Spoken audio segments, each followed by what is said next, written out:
Southwest Research has been a technology provider and a service provider to the natural gas industry for the last 35-40 years.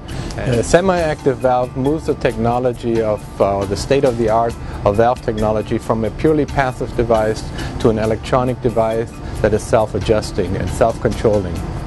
You'll get significantly longer valve life, which will produce significant cost savings, plus you get a much higher compression efficiency, which then directly translates into lower natural gas prices.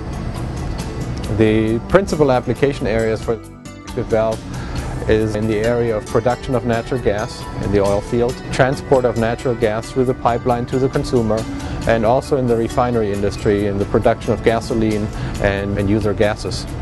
There's currently about 12,000 reciprocating compressors in use in the United States, and the large majority of those could benefit from the replacement of the existing technology valves to the new technologies. In current technology, valves operate at a single point, and therefore the operator has to live with what the valve gives him, a certain amount of life and a certain amount of efficiency.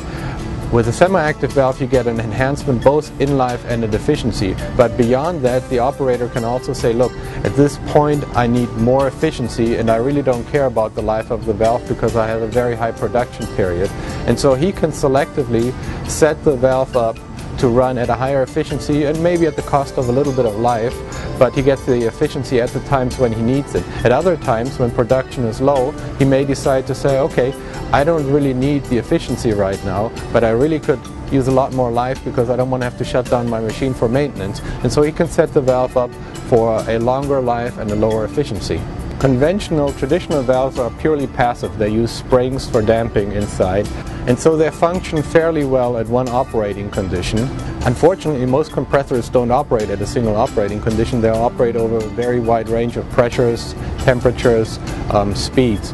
By having a semi-active valve, which constantly adapts to the new operating conditions, you're optimizing the operation of the compressor for each operating conditions. You're also much better able to control the impact velocities, which directly relate to the life of the valve, using a semi-active and electromagnet control mechanism. You don't constantly decelerate the plate from moving up and down. What you're doing is you're only decelerating the plate at the time of its impact. So you're doing the damping, but you're not doing the damping to lose efficiency in your compressor. The semi-active valve allows for the direct diagnostics of the functioning of the compressor, and so that's an added benefit. Over a life cycle of 1 or 2 years, using the new valve technology, a producer of natural gas will save in the hundreds of thousands of dollars. This Southwest Research developed technology will revolutionize the reciprocating compression industry, and that in its turn will have a significant impact on natural gas prices in the United States.